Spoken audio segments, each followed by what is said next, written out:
All right. Shall we get started? All right. Let's do this thing. Welcome to our session, guys. This is a session where you will become an elite cloud expert and full stack developer in 30 minutes. Now, I said the session is 1 hour, but we promise you it only takes about 30 minutes to build the application we're going to build here. We are not our CTO and lead engineer. They have unfortunately gotten COVID. So my name is Jennifer Galvin. I'm a stand-in, and I am a Tech Alliance lead for Outsystems. My name is John Ferguson. I'm part of our solutions architecture team at Outsystems, and we are here to pump you up about Outsystems and about becoming a cloud-native developer, and maybe explaining kind of what we mean when we say that. Excellent. And so what you'll learn here is that you'll learn a little bit about us and our company, Outsystems. We will show you a demo, we promise, and then we'll go ahead and wrap up for you so that you can go ahead and get to your dinner. And you are under all obligations to tell us where the good parties are. And thank you. That's right, exactly. Awesome. All right, so what does it mean when we say cloud native? Cloud native for us means something really specific. It means that we are building architectures that are resilient, that are scalable, and are secure by default by leveraging the capacity of the cloud. Pretty simple, right? Except the reality is that as developers, I've been a Java developer for, well, longer than I'm willing to admit. When we build applications, we think about things like the user experience, the logic, the workflows behind it, the data models that we work with. And full stack as a term has always kind of said, hey, we can affect all four of those layers. But then when we talk about cloud native, we've got to add this other layer called cloud underneath it. And it means we don't just become application developers and architects, we also become infrastructure and cloud architects, and we take on these skills to become, quote unquote, a cloud native developer, because we have to learn all these things to try and take advantage of them. What we really think, though, is that as organizations try to solve the big problems that are sitting in front of them, we see a lot of people looking at three major things that they think cloud native will help them solve. They have large backlogs of applications. They are trying to get to production. And as a friend of mine, Josh Long from the Spring community and the Java community likes to say, production, the most favorite place on the internet. We want to get our apps into production, but there's a lot of non-functional requirements, that resiliency, that scalability, that security, that make it hard. And in fact, even though we've had so much innovation on how we get applications to production, CI/CD, secure supply chain, et cetera, we still see a lot of organizations, the time to market going up, not down. Because now we need to do it in a more secure way, at global scale, and with X amount of nines of resiliency. So as Outsystems, we help organizations figure out how to solve those problems by bringing a platform that is high performance, low code. There's never a better marketing buzzword out there, high performance, low code. What does that mean? Is anybody here familiar with the term low code? Have they heard that before? Kind of not a super new topic. So the idea of low code is that we can use a visual programming approach, drag and drop, a very visual-oriented canvas, to bring all the pieces together. And these kinds of techniques have existed for a really long time. They've actually been around for many, many years. Outsystems itself was actually founded 20 years ago in Portugal, so we've been around more than just a couple of years. But when we say high-performance low code, we mean two very distinct things. One, that low code, even though it's the primary approach to building software in the Outsystems platform, we can go to one side, we're providing more of a no-code experience, starters, templates, accelerators, things that are a little bit more packaged, but also go to the other side to traditional code, Java, .NET, all sorts of other types of languages. Because as a developer, I want to have the right tools and the right techniques in front of me. And high-performance low code means that I can go one direction, or I can go the other direction, and that truly there's a home for me as a developer leveraging all three of those different techniques. But I said there were two things that make something high-performance low code. The high-performance part also means that we are bringing a platform that gives us resiliency, scalability, and security. Wait, I already used those three terms to define cloud native. Oh, it's like the matching game. I found a match. So in a high-performance low-code environment, it means that by default, I am secure, I can be run at global scale, and I can be resilient to meet the demands of my business. But it also means that as a developer, I can consume things and build things in a low-code manner, or take advantage of prepackaged no-code, or take advantage of traditional code, which many of us are super familiar with. Great. But how does that actually work? In Outsystems, we have what we call the full-stack development experience, meaning that if I want to be a cloud-native developer, or if I really want to be a full-stack developer, I need to be able to build amazing experiences on the user experience side. I need to be able to build out the business logic that supports that app and supports that experience. I need to be able to articulate and build out the workflow of how things move through my app, whether that's data or whether that's workflows of screens or some user type of workflow.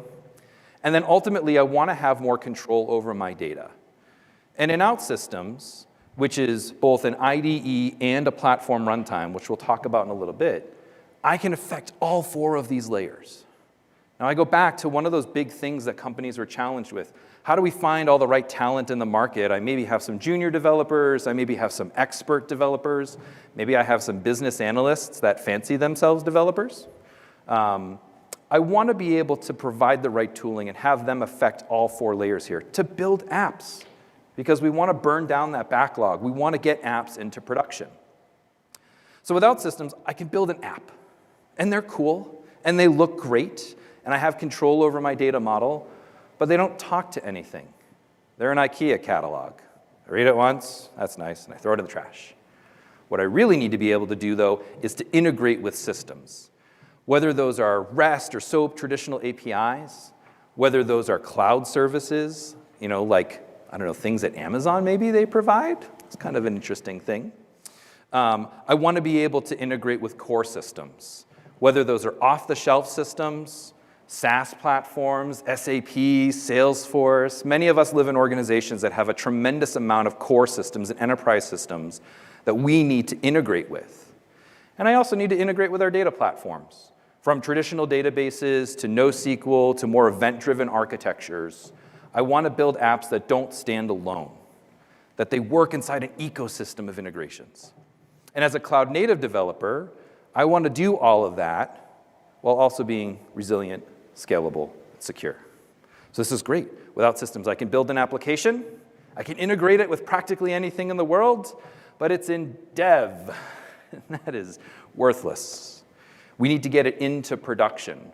Remember what I said, one of those 3 challenges that customers face is that the time to market to get things in production in front of users keeps increasing. And so with Outsystems, we have an integrated DevOps environment baked right in. We like to call it opinionated CI/CD, so that you can, without any work, say, you know what? I'm ready to move this to non-prod, to move this through whatever my SDLC looks like, and move it into production. Well, maybe I want to layer on more testing. I want to follow a TDD approach or a BDD approach. Great, I can do that in Outsystems. But wait, John, my company has invested millions of dollars in our CI/CD infrastructure. Awesome. With Outsystems, I can integrate back into Jenkins, CircleCI, Concourse, Harness, Bamboo, whatever you want to use as your integration. Azure DevOps, super popular. Using AWS tooling, awesome. We give you the ability to integrate into those systems that you've already invested time and energy in. Because where do we want to go? We want to go to production. Where is the best place on the internet? Production. And so we make it really easy for folks to take apps that they've built in a full stack manner that have been integrated with all sorts of different systems and get them into production, ultimately, to create an amazing experience. Life is too short to use crappy apps. Let's admit that, right? We want to make sure that we're using applications that are fun, that are engaging, that are interesting, because when they're not, we don't use them. And I don't care what anybody says, the apps that we build for our internal people are just as important as the apps we build for our customers. Now, we can do all of this with Outsystems. But again, it's got to be done in a cloud-native way. With Outsystems, we actually build these things out in a well-architected framework way. And I use those words really deliberately because folks here may be familiar with Amazon's well-architected framework and their pillars and the way that they sort of approach it. When you build apps with Outsystems, you take advantage of that. We give you the ability to scale to global demand. We have many customers that are running Outsystems across the globe. We do it by securing it by default so that when there's a concern about security, and you have to fill out that security questionnaire as part of your automated CI/CD process. Filling out automated, okay, cool. We make that much, much easier. And so we're able to approach this idea of resilient, scalable, and secure by default by baking it into the platform. But here's what we hear all the time.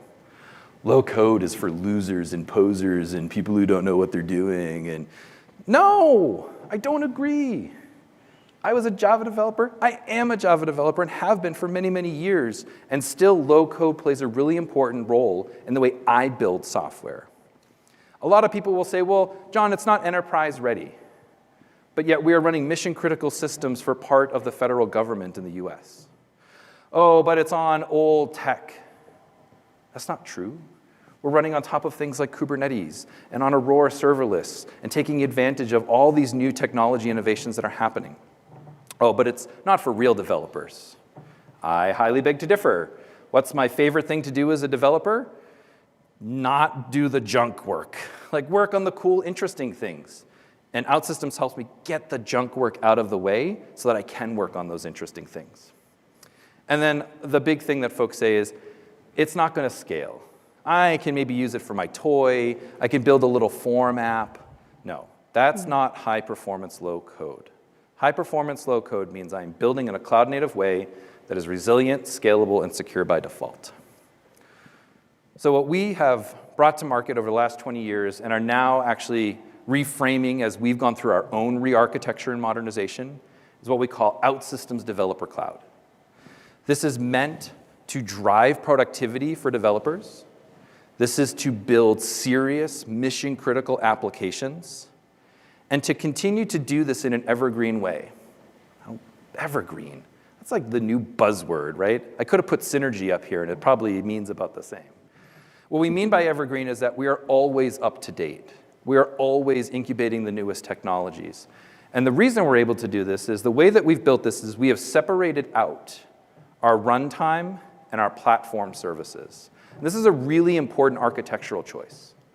When we built Outsystems originally, we built it like a monolith, because that's what we all did 20 years ago, 5 years ago.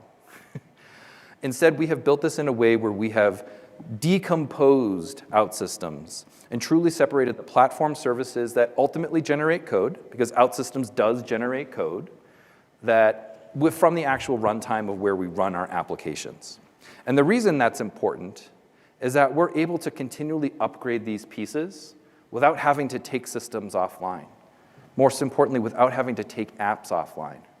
One of the biggest reasons that apps lose a certain 9 of resiliency is because of upgrades, and upgrades gone awry. That's one of the biggest reasons. One of the hardest things to solve is the actual life cycle of updating applications. And many folks here in this room probably have been on a call where an upgrade didn't go well, a deployment didn't go well. Well, with Outsystems, we've solved a lot of the challenges here because we've actually separated out a lot of these components. The other thing that's really important is around tenancy and security. We have built this with security first in mind. This allows us to drive single tenancy when it matters, multi-tenancy when it doesn't, and to provide a rich environment for people to deploy their applications and to consume all of our platform services. So this is great. I have a platform, I have a runtime, I have an IDE that I'm going to use to build an application, but all of that is totally worthless unless it actually works. So what I'm now going to do is hand it over to my colleague Jen here to walk us through how do we actually build an application? And what does it mean when we say that it's cloud native? And can we build something that is real? Not a toy. Let's get rid of the toys. Let's build something that's real. So Jen, I'm going to hand it over to you and let you wow the rest of the crowd with that. I'm going to do my best, John. Okay, so for this particular conference, we actually built a demo app, and we wanted one that's very recognizable. So we challenged ourselves, to look at some of those applications out there we use every day and to say, how long would it take to build something that was like this? And then maybe make a stretch goal and say, could we build it better? So what I'm going to do today is I'm going to show you how to build a clone of Instagram. And we're going to watch the clock because hopefully, like pizza, it happens in 30 minutes or less. So what you're looking at here is you're looking at the Outsystems IDE, which allows you to generate applications with a visual editor so that you can go ahead with your existing tools, being a Java developer, an Ionic developer, any kind of developer, front end, back end, or full stack. You have the tools today to understand how applications are built. So we're going to go ahead and add some of these components from our Forge, which allows us to have more individual components to drag and drop on the screen. Using applications in Outsystems and building them is what you see is what you get. So to build Instagram, what we have to do is we have to first build a registration screen. We need to have a way for people to pick their name and pick their avatar. And so we're using a pre-built component in our Forge called Neo Registration. And what that's doing is allowing us to set up that screen so that when you first use that screen, you can give it a nickname, and then you can go ahead and sign up and start beginning to use Outstagram. We're now going to create the home page. We're doing it from scratch, although you'll notice that in the world of low code, as John said, culturally, we live and die by starters. It is very, very important for us to give the next generation of developers starting points to build those applications. And you'll notice here that Outsystems is doing a lot of the work for you.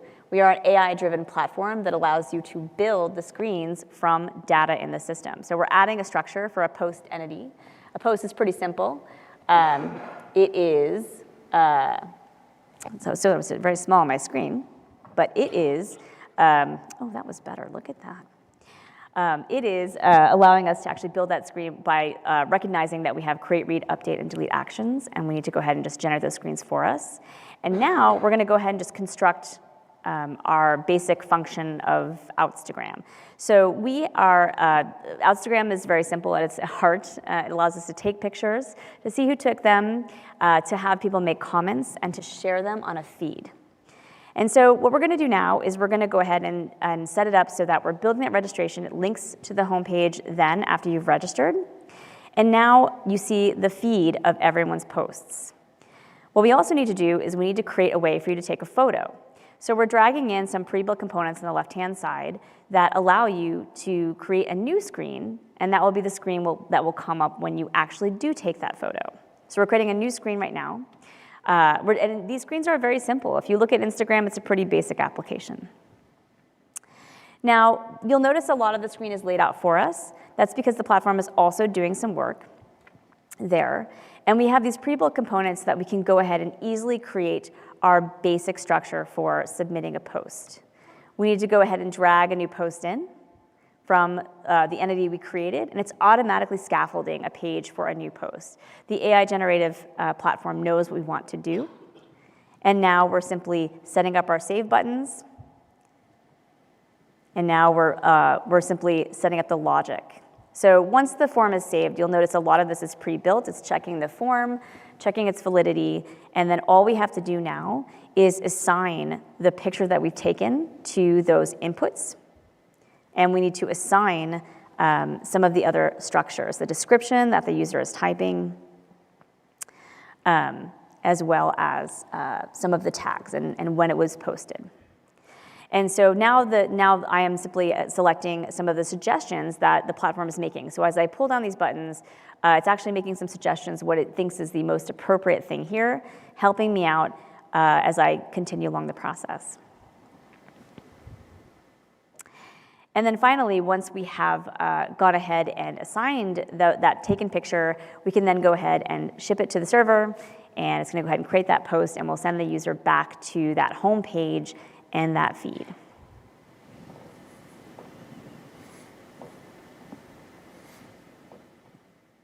And again, we're looking for things that will help us create this application. So believe it or not, even though this seems like a really simple application, there's a lot of nuance to creating images. There's a lot of resizing that takes place so it looks good. And also, we don't want to store very big pictures because we want the application to be performant. It really doesn't have to be that big because we're using this on our phone. So we're going to use some of the pre-built components that we make in the Forge. We brought them in. And we're going to use them to dynamically resize the camera picture before we store it. And this is going to give us better performance because if not, it'd store very big pictures. And there you go. What we're also doing there on the right-hand side is we are adjusting the built-in role structure for security. So for our demo today, no one's really making a login or anything. They're just going and using the application. So by default, Outsystems will protect the screens that you create by forcing people to register and create a login or be secured when they access screens. So we're actually doing us a solid in turning that off. So finally, we're going ahead and just preparing some basic checks so that these error gracefully for the user. So when a screen loads on mobile, if you were doing this as a developer, you would have to do these checks by hand. But what we want to do is just make sure that the device has a camera, that it is detected, and that if not, it gives us other options. This also allows us to control what's on the screen so that we can take away things on the screen or not display certain buttons if the capability of the device was missing a camera. And once this is generated, this will actually generate into a progressive web application, which is actually accessible on both web and mobile. And it will give you an option to generate both the IPA and APK for mobile as well. So we're really enjoying a cross-platform experience, and that's why we're putting in some of these checks and balances so that it gives a nice experience for that user. And you'll notice I'm going to the top there. So whenever I build something in Outsystems in the IDE and I select publish, this isn't localhost 8080. This is not running on the laptop. This is actually sending the application directly to our cloud, assembling the necessary infrastructure under the covers, and then deploying the application. So right away, I can go ahead and access the application on the web, and I'm going to go ahead and do that now.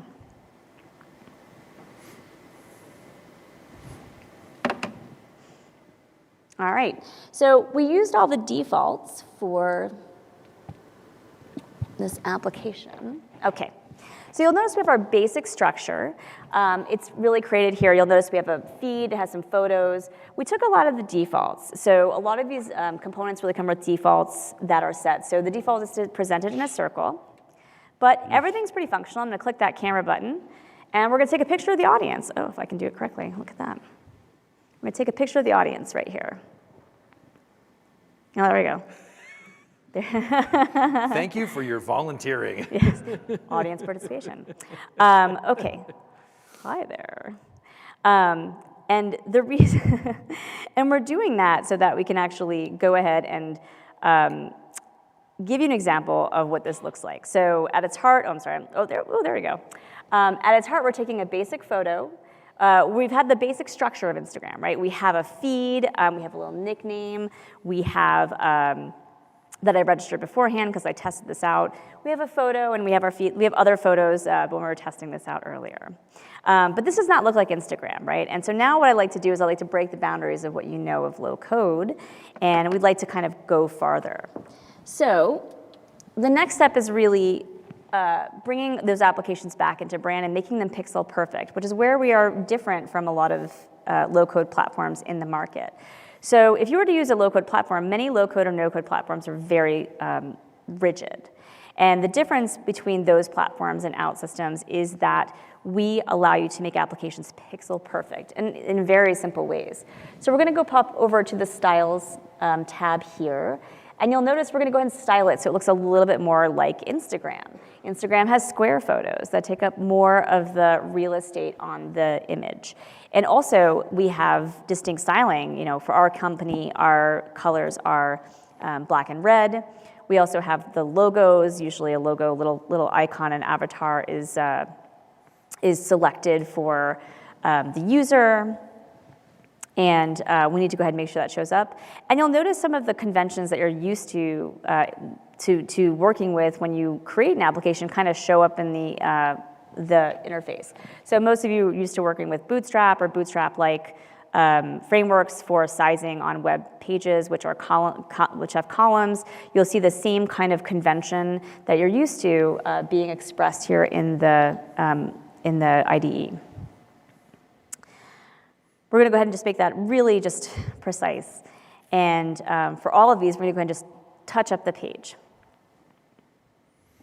And the sky's the limit. We have many ways for you to do this. So not everyone can know everything. So even though you have the basic structure for developing an application, if you're a back-end developer, this is a bit more challenging for you. And so we allow you to have more accessibility to the CSS and styling by allowing you to have a styler like this available so you can easily style it. Alternatively, if you really did have a corporate CSS, you can actually load it on. You can edit the CSS directly if it's really very complicated, and then it becomes pixel perfect. We also have a lot of control over what appears on the screen. So there's a lot of logic, a lot of Boolean logic you can do to really dictate when things are visible or not visible. And here what I'm doing right now is I'm just finishing that styling by removing the margins. Like Instagram is very much all the way to the edges of the phone, so we're gonna go ahead and do that. Let's see, okay. And we're gonna go ahead and just make it exact.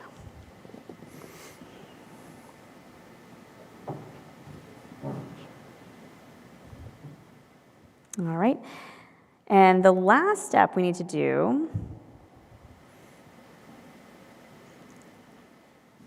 is we need to just make sure it's just perfect.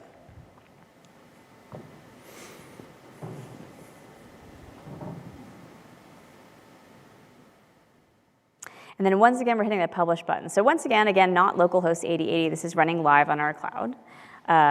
So we'll go ahead and do that. Now the final step too is, again, we have a lot of templates and starters and themes, very similar to our sister company, Ionic, who also has a number of built-in themes. You can use your theme, but we do this so that if you're getting something off the ground, it's very simple to do. And you'll see on the left-hand side, when I was building this, I was testing it out live. And you'll see that change from an oval to a square.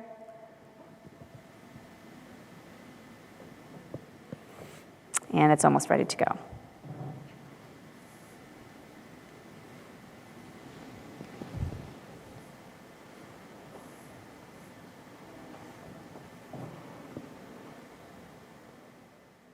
Great. And a couple things too, we just want to make sure that we have all adjusted all the logic as well, and we'll publish it.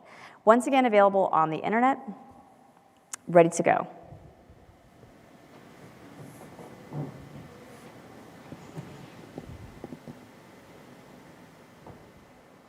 All right, and so this becomes the foundation for our Outstagram.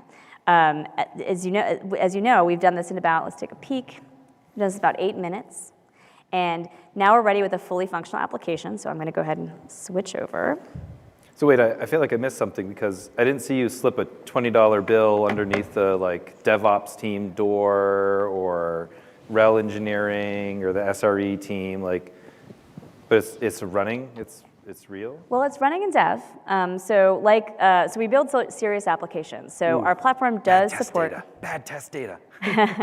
Our platform does support what you would normally consider a real application, where it supports multiple pipelines like dev, QA, and production. So in this case, it is dev, but the point I was making is that it is accessible. So the reason is because you want to collaborate with your team.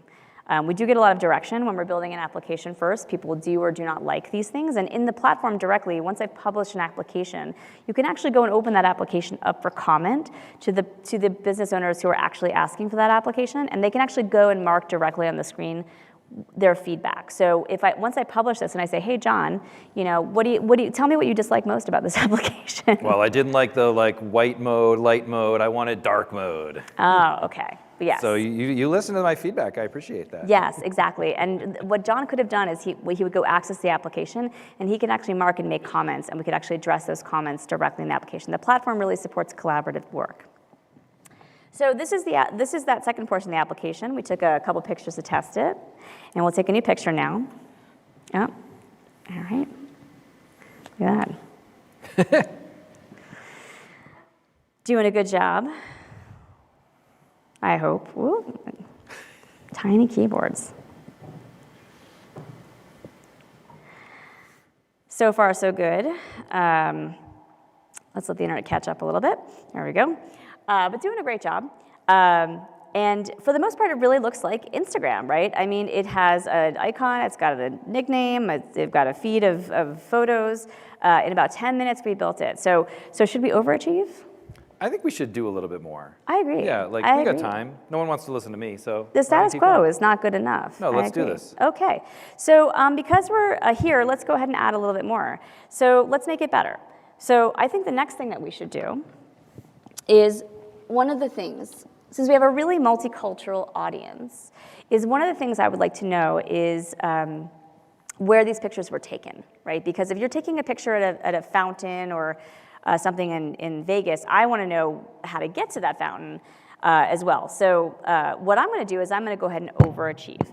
So because we allow, we're deployed, our OS Cloud is deployed on Amazon, but we allow you choice. You can actually bring in any of our 5,000 different components and use any service you like. So we're going to go ahead and bring in one of the most popular location services out there for mobile applications. We're going to bring in our Google plugin. And so what we're going to do is we're going to use that to generate the location from the device and tag it to the post so that the user can see it. And here we're adding that lovely error messaging. Remember, we must develop for all devices and all platforms. Because this is developing a cross-platform application for web and mobile, we want to just make sure that we are actually adding those error messages. And so we're going to use that plugin to get the latitude and longitude, and we're going to save it on the post itself. So we're adding 2 attributes on that data structure for latitude and longitude that we're going to feed to our plugin that's going to populate our map. And we're going to save that location.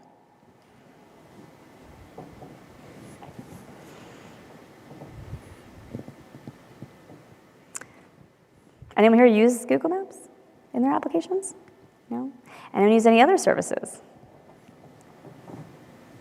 No? Oh, well, if they were available to you, you would use them.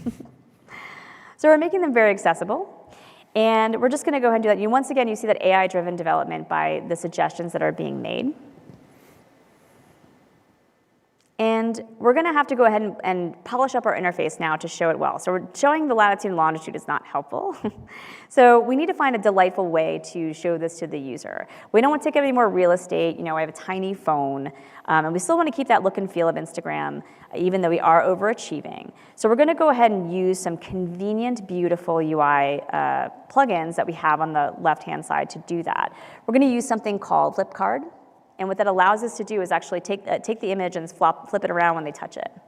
It's pretty common, but it's going to give us a beautiful, delightful experience, indistinguishable from a homegrown application.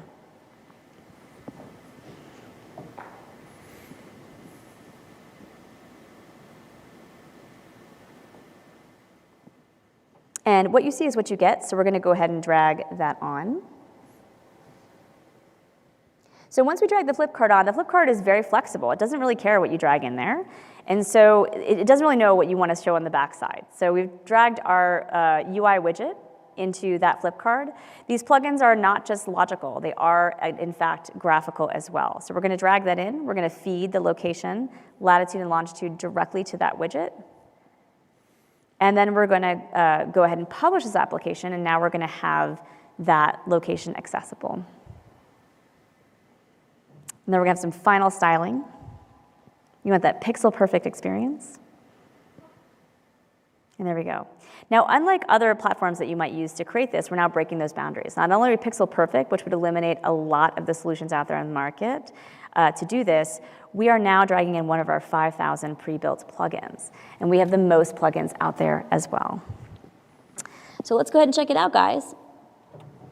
Okay. Wait, I want in on this one. Hold on. You went on this one? I'm so sorry. Okay, here. Get in there. All right. So now let's go ahead and take a new photo. All right. No. Oh, you want a selfie? Together. Okay, all right. We'll do that. Awesome. This isn't going All on right. the internet, is it? Oh, wait, it is. It is. Oh, no. Forever. All right. And the big thing about this plugin is now I can go ahead and actually try that out. So in case you missed it, I'll do it one more time. But the card is now this beautiful animation. Doesn't take up any more real estate, but allows us to see that photo and see that location. I guess it's pretty close. depending on where I've joined from the Wi-Fi. But now we can see at least where it's located. And so if I was taking a picture of something like in Vegas, like those beautiful fountains, or maybe the sign, I now know I can go there and I can check it out. But should we go further? I mean, how much time do we have? Oh, we're good. We're good. Let's do a little more. Let's do a little more. All right. All right, guys. So now we have this lovely clone of Outstagram. But we want to go farther. We want to make software very accessible. In fact, Outsystems is a great platform to make software accessible. We have pre-built plugins to actually conform to accessibility standards. And we are itself a very global company, and we recognize that we have a very global presence. And when you're developing applications, much to the comment of the gentleman over here, he was talking about, you can't have applications just in English. But we need to translate some of these applications so they're localized for different users. So what we're going to do is we're going to add some additional structure into our post object here. And we're going to go ahead and add 3 new fields for every post. And they are the source language, which for this demo we're going to assume is English. But in reality, you might pluck that out of like the profile registration. I would say I'm English, and then it knows what it is. We're going to select the target language, which is going to be what the user who is trying to read your post is going to select. And then we're going to select we're going to add the actual translation so that we can have anyone who speaks any language read your post. And because we're at Amazon, we are going to use Amazon Translate for this, which is a pre-built component in Forge. We make some of the most popular services in Amazon so that we make the platform accessible. We have over 17 different pre-built and supported integrations to Amazon, and that is also the most of any low-code platform out there. Wait, so we're at an AWS conference and we're using AWS services? Yes. Oh, it's almost like we planned that. Almost. Almost. Okay, so what we're doing here also is we're using another feature of the IDE. So language, to speed up the development, language dictionaries are a dime a dozen, but you have to load them in the application. So what you just saw is you saw someone drag in an Excel spreadsheet that had language codes already preloaded, which is just a pain. I don't know if you guys have done this before. I have to download the language codes. So, I mean, typically you might use a service for this, but we just wanted to jam in a bunch of language codes for our demo, and this was an easy way to do that. In fact, one of the first ways that you could create an application is by looking at the applications in your environment that are Excel spreadsheets and looking at them and saying, should these remain Excel spreadsheets or should we take them into the cloud? And then the final thing we're doing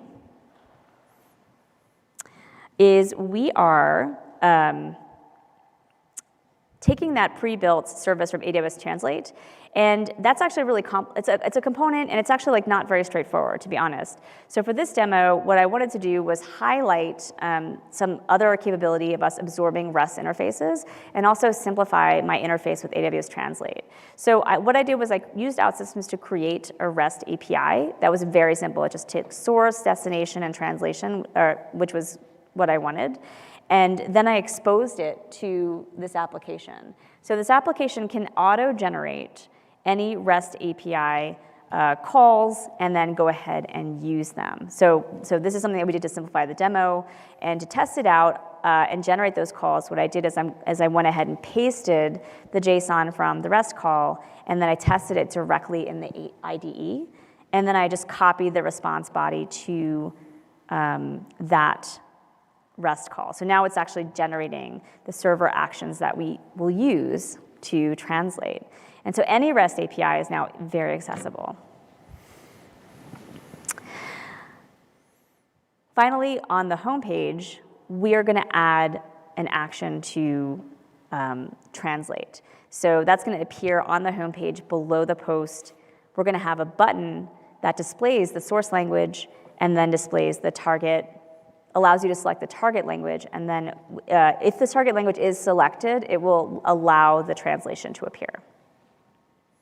So to do that, we need to add 2 things to the home page. We need to add a place for that translation to exist, and that's what I'm doing right now. I'm actually sticking it underneath description, and I'm using some logic as well to hide it if it's not, if this translation is not available, if the user was comfortable with English. And you'll notice once again that AI-assisted development, it's actually just trying to make some guesses, like what do you think is correct here? And really speeding up that development. We're going to publish one more time because I like to publish. I make a lot of mistakes when I do these applications. But there are no mistakes in Outsystems. While this is publishing, I should talk more about version control. So even though this is available on the web, it's actually still in development, right? We haven't really deployed it to production. But that's because we're still working on it. And every time I do this, I really make a lot of mistakes. We have built-in source control as well and version control so that if I make mistakes, I just Control Z and I can revert to any version. And it happens a lot, guys. And here I'm making the button where you'll see it's also assisting me. You know, the only things that are really possible here to put here are the results from the get posts and lists and things, so it's making those suggestions.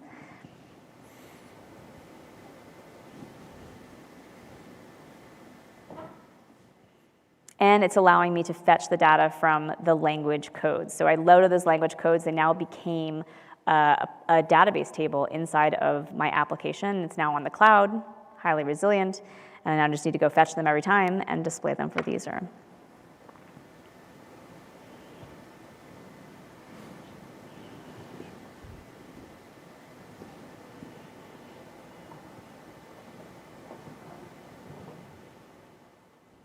And again, I'm making an assumption here. Normally, you'd probably do something like on sign up where you'd say, my language is English, but we're making that assumption here.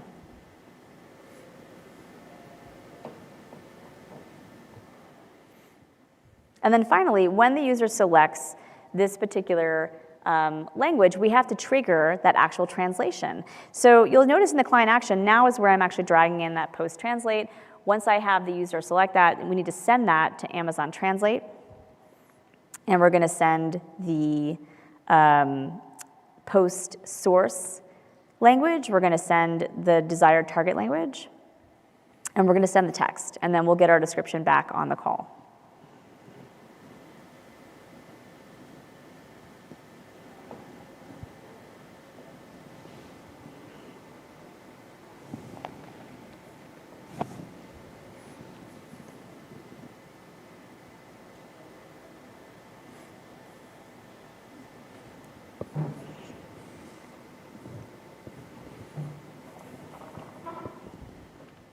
Perfect.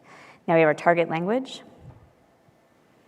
And then we'll go ahead and send that translation back. So it will appear on the screen.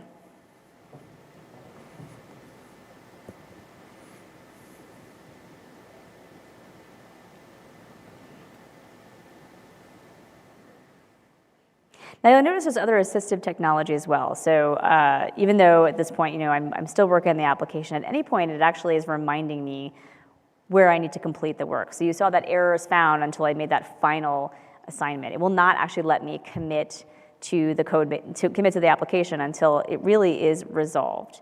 That allows me to do things like not break the build. Oh, what a novel idea. That's interesting. So I'm going to once again publish it again, going to the cloud, and we can go ahead and see that in action. Okay. Oh, sorry, hang on a second.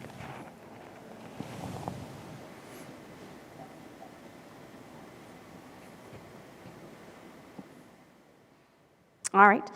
Sorry, not up. Oh, that was the wrong one. There we go. Okay. Oh, that test data is This is the hardest part of my job. Wow, all right. Oh, and low battery. We better hurry up, guys, because I have low battery. Gosh. All right. So why don't we do a second photo of you here? Okay, sure. Can we? Yes, let's do it. Okay.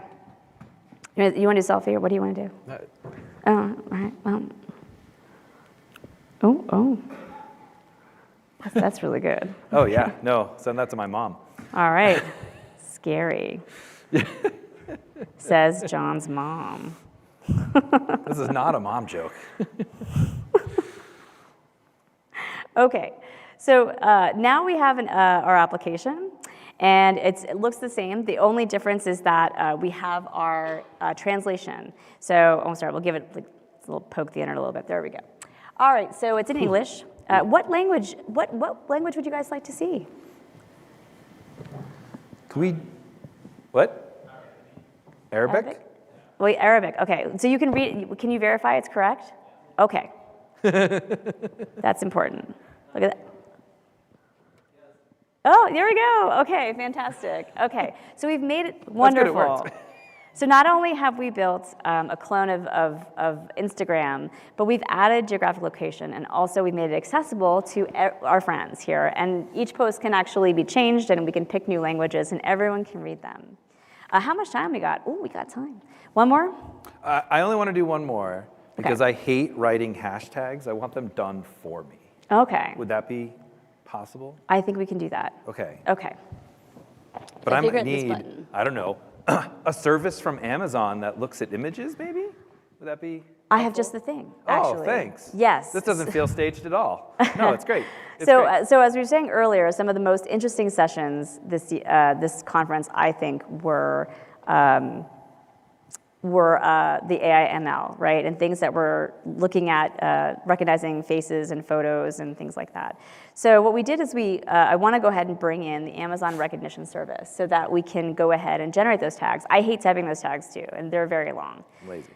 Yes. So what I'm going to do is I'm going to bring in Amazon recognition as also one of our pre-built components, and we'll just bring all the functions. That's good.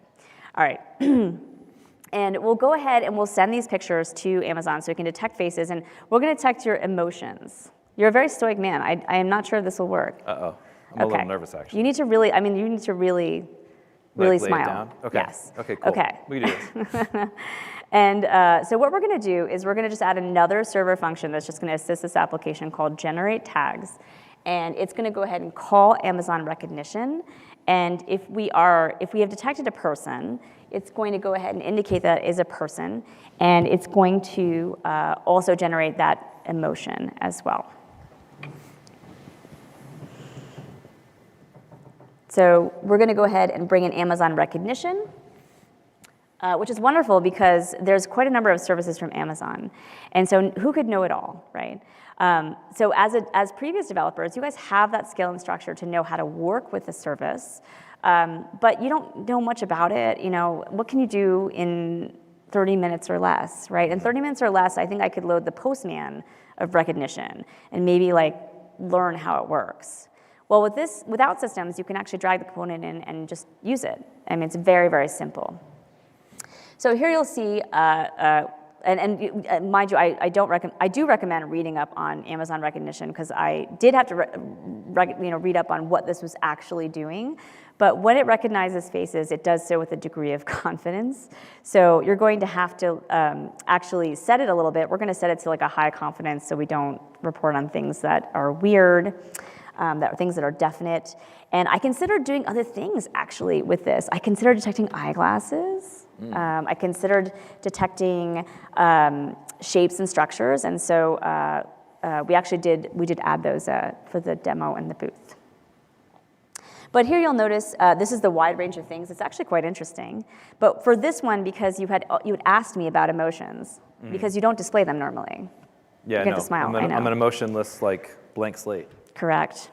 Zero emotion. What we need to do is we're going to detect these emotions, and we're going to detect what they are.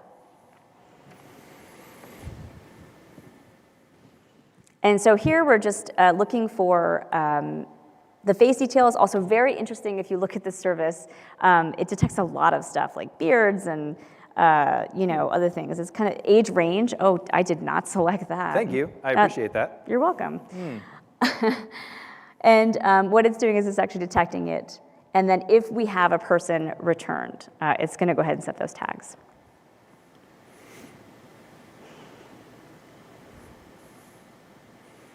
Now I'm getting nervous. I was kind. Moderately I so. like the age thing makes me a little. Actually, I appreciate you not putting that in.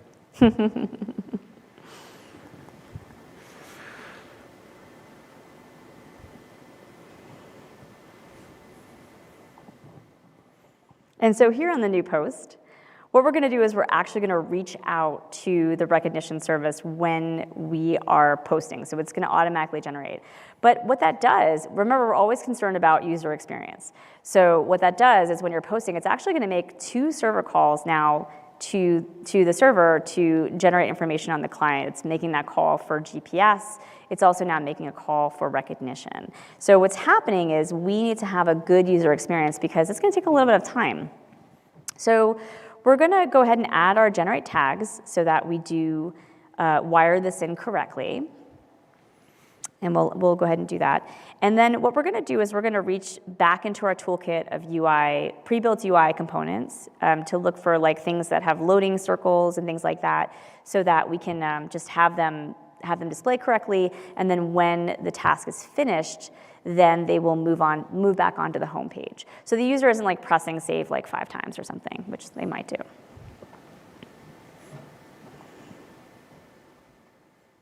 And so here you'll notice we're just using some basic logic, which again, not all of you are capable of this. We all know how basic logic works.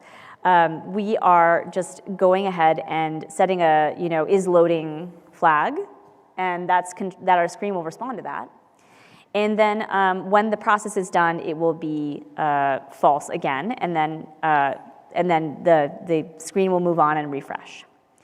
And so the last thing we need to do is just change that save button. We've already pre-built a loading widget for you because we have all of these graphical widgets are pre-built. And we're going to go ahead and use that as well instead of just this boring save button, because that's going to be a better user experience. And seeing from the internet today on this particular session, we're going to see that circle spin a little bit, so it'll be a nice demo. Yeah. But the internet here is amazing. Yeah, I don't know. Yeah, sure. Wi-Fi's great. All right. So you'll notice it is loading. And we're going to go ahead and just finish configuring that.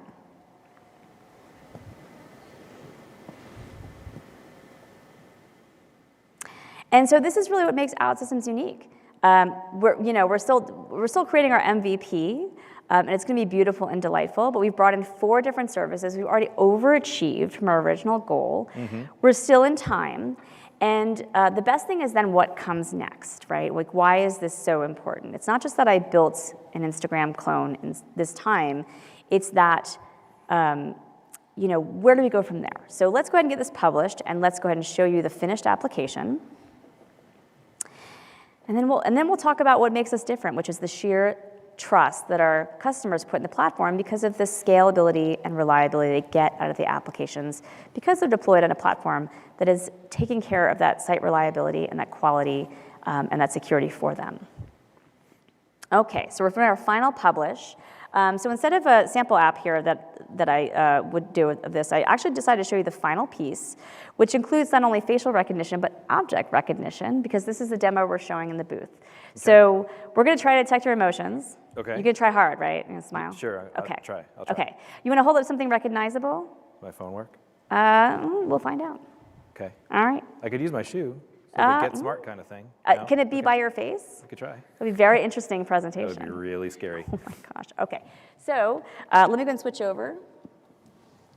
Okay. All right. So here, and by the way, guys, I don't know if you know this, we have a lot of fun here in Outsystems. This is our demo application has been shown in the booth, and it has all of these amazing, amazing photos from the conference. We've just been taking this all week as we've been having a good time.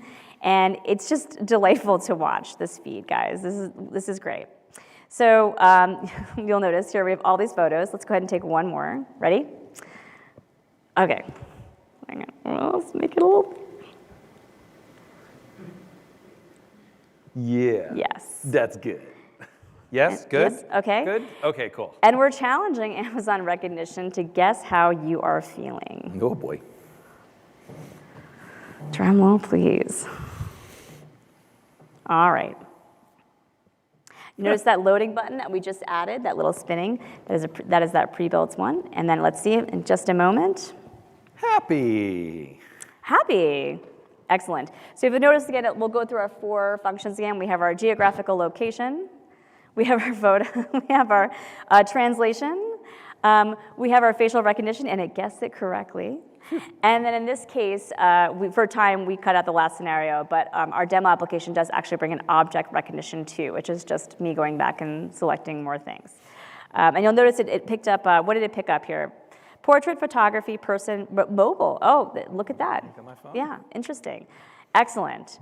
So how did we do, guys? Okay, excellent. In 30 minutes, we went ahead and cloned a very recognizable application. We made it on brand, and we made it 4 times better than the original. So we've Not too shabby. overachieved. It was okay. We all could have done this, right? Easy peasy? I Easy agree. peasy. I agree. Awesome. So now what? Well, let's wrap it up because we are running out of time. Okay. All right. So what I want to just highlight real quick before we let you all go and get you out to dinner, drinks, and adventure, is when people are building platforms, they have to build this. To get the experience that was provided here of an application that's deployed in the cloud, sitting behind a load balancer with a hooked up identity service, with a CDN, with a WAF, connected across your data, your key management, all of this stuff. Do you notice we didn't even talk about it? Because it matters, but it's done for you. And that's what's important about Outsystems is this. It is all of these components, hot-wired, ready to go in a platform that allows you as a developer to go back to the beginning of what we talked about, which is work on the actual full stack and not have to add cloud underneath that to be considered a true cloud-native developer. It's to take advantage of the cloud rather than have to work the cloud. And that's really, really, really important. And as Outsystems, what we've shown you today, hopefully, and you've seen it now, and I encourage you all to go to outsystems.com, download a free environment and try this out yourself, because seeing is believing and touching is even better. Build it yourself. Go play with this. Go try this out. Because I've built platforms like this. I don't want to do that anymore. I want to build Outstagram. I want to build apps. And I want to build great apps. Because like I said before, life is too short to use crappy applications. So with that said, I want to thank you all for coming today. I think we're going to do a quick raffle. What's our top number? 26. Okay. Pull out your poker chips. We have 2 minutes and 40 seconds to do this. Ready? I'm thinking of a number 1 to 26. 5. 21. Raise your hand, by the way, if this is your poker chip. 5, 21, 17, 1, and 9.